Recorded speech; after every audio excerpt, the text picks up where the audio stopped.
सरस्वत्यै नमः। गुरु ब्रह्मा गुरुर्विष्णु गुरुर्देवो महेश्वरः गुरु साक्षात् परब्रह्मा तस्मै श्री गुरवे नमः। విశిష్టత ఆషాఢ శుద్ధ పౌర్ణమి గురు పూర్ణిమగా జరుపుకుంటాం. వ్యాస పూర్ణిమ అంటాం. వ్యాసుడు జన్మించిన రోజు వ్యాస పూర్ణిమగా జరుపుకుంటాం. ఆది శంకరాచార్యుల వారు వ్యాసుని ఈ రోజు పూజించాలని పేర్కొన్నారు. వ్యాసుని కృష్ణద్వైపాయనిగా పిలుస్తాము. విశ్వాంశ సంభూతుడే వ్యాసుడు. సరస్వతీదేవిని జ్ఞాన స్వరూపిణిగా భావించి ధ్యానించి వేదములను చతుర్వేదములుగా విడదీసి ఋగ్వేదము, యజుర్వేదము, సామవేదము, అథర్వణ వేదముగా విభజించారు. అష్టాదశ పురాణాలను రచించారు. పంచమ వేదముగా పిలువబడే మహాభారతం రచన గావించారు. భారతీయ సంస్కృతి అనే భవనానికి వ్యాస మహర్షి పునాది వంటి వారు. మన సంస్కృతికి ఆయన మూల పురుషుడు. అది మనకెంతో గర్వకారణం. ఈ ప్రపంచానికే ప్రప్రథమ గురు వ్యాస భగవానుడు. లోక కళ్యాణార్థమై నిస్వార్థముగా అనేక గ్రంథాలను మనకు అందించిన మహానుభావుడు.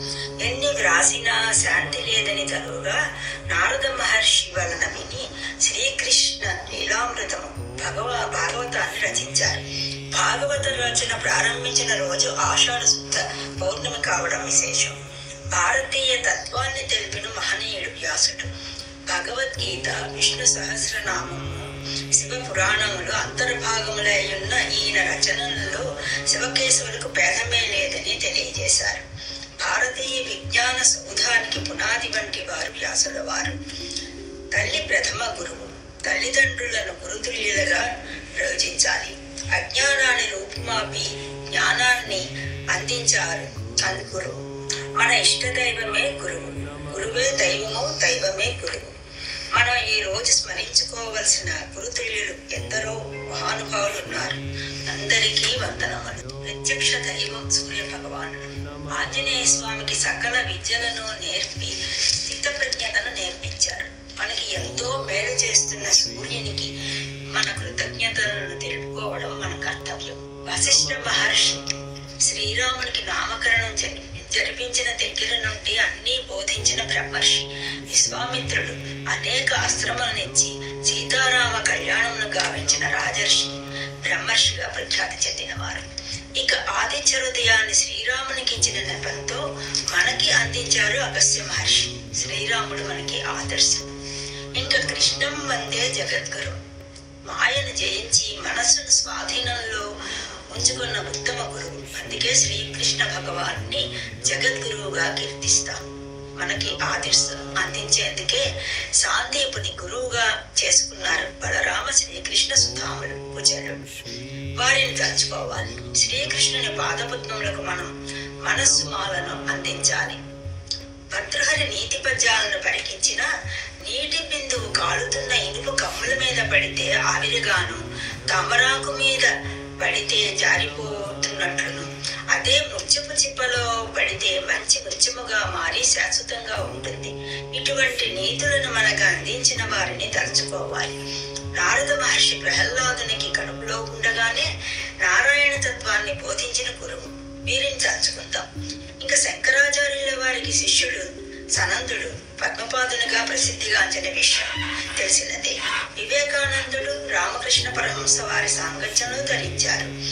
దక్షిణామూర్తి దత్తాత్రేయుల వారు, వారి పరంపరలో శ్రీ షిరిడి సాయినాథుల వారు మనకు గురుతుల్యులు. మనలను మనం సంస్కరించుకునేందుకు సద్గురువులను ఆశ్రయించాలి.